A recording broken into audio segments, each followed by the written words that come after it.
welcome to The Explainer. Today we're talking about a promise made to millions of students all across India, the promise of a scholarship. But for way too many, that promise gets tangled up in a crazy bureaucratic maze, leaving them waiting and waiting for money they desperately need. So we're going to untangle this and figure out why it keeps happening. And believe me, this isn't just some small inconvenience. This quote says it all. When these payments are late, students are thrown into a real financial crisis. We're talking about the difference between being able to stay in college and having to drop out. All right, so here's the game plan for today. We're going to start with the real-world impact of these delays. Then we'll look at the digital fix that was supposed to solve everything. We'll walk through how a scholarship application should work and then pinpoint exactly where it all goes wrong. After that, we'll see how students are pushing back. And finally, we'll tackle the big question. Is this about corruption, or is the system just incredibly complicated? So, first things first, let's just get a handle on how big this problem really is. This isn't just happening in one state or to one group of students. Oh no, this is a nationwide thing. I mean, just look at this. You've got protests in Jharkhand for tribal and Dalit students. In Nagaland, students are literally giving their government deadlines to pay up. And in Uttar Pradesh, you have tens of thousands of Sanskrit students just left hanging for months. The story is the same everywhere. The system is failing, and students are being forced to take it to the streets. So, to try and fix this old, messy, paper-based system, the government came up with a pretty ambitious plan. A single, powerful website for every single scholarship out there. It's called the National Scholarship Portal, or NSP for short. And on paper, it's a fantastic idea, right? A one-stop shop for more than 140 different scholarship programs, making things simple from a first grader all the way up to a PhD candidate. And the goals here were super clear. Put everything in one place. Make it totally transparent so you can track your application, speed things up with a paperless process, and, the big one, use something called direct benefit transfer, or DBT, to send the money straight from the government right into a student's bank account. The idea was to cut out the middlemen and stop any potential funny business.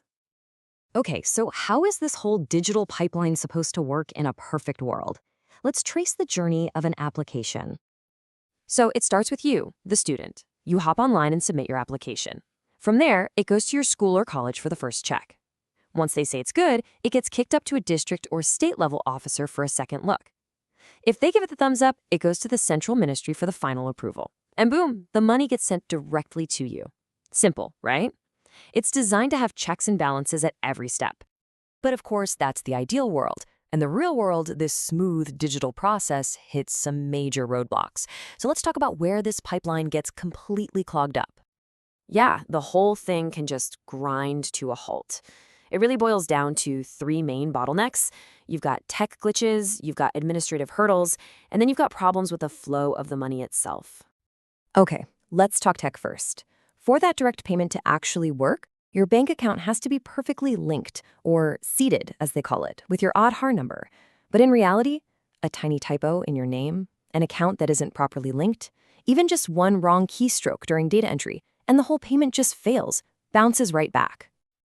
And you might think, oh, how big of a deal can this be? Well, in just 1 year, in the state of Meghalaya alone, almost 14,000 students didn't get their money because of these Aadhaar linking issues. That's a huge number. All right, the next huge clog in this system is just paperwork. Or, well, the digital version of it. The entire portal relies on schools and colleges to upload and verify all their student information on time. If they're late, the entire process for their students just stops dead in its tracks. And this isn't a small thing. In Uttar Pradesh, for example, this exact problem, a delay in uploading what's called master data, left around 70,000 Sanskrit students just waiting for months for their money. And you can see the ripple effect right here. Look at this timeline from that case in UP. The first deadline was in October. That got missed. So it was pushed to December. And because of that, the actual money didn't even start going out until the middle of January the next year. That's almost 9 months after the school year started.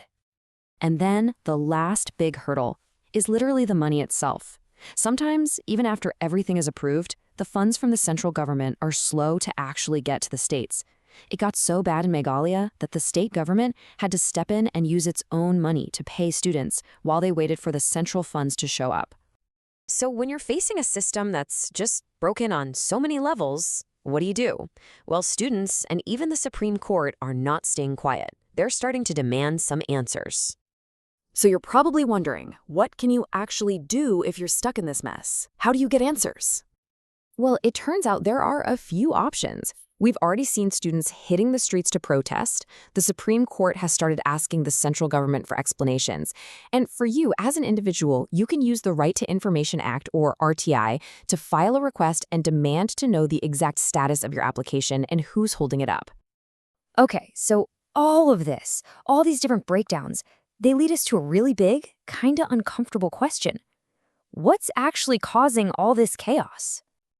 When you see all these delays, especially at the state and district level, your mind kind of goes to one place, right? Is this corruption? Are officials deliberately holding on to the money for some reason? And this is really the key takeaway here. The whole point of the direct benefit transfer system was to stop corruption. And from what we can see, the problem isn't so much about widespread, deliberate theft. It's more about a system that is just completely overwhelmed by tech failures, administrative traffic jams, and just pure, mind-numbing complexity. Which leaves us with one final massive question to think about. You can build the slickest, most advanced digital pipeline in the world. But if the human processes that feed it are broken, if schools are late with data, if bank accounts aren't linked right, if officers are just swamped, that pipeline is always going to be clogged. Can tech really fix a problem that's fundamentally about people and processes?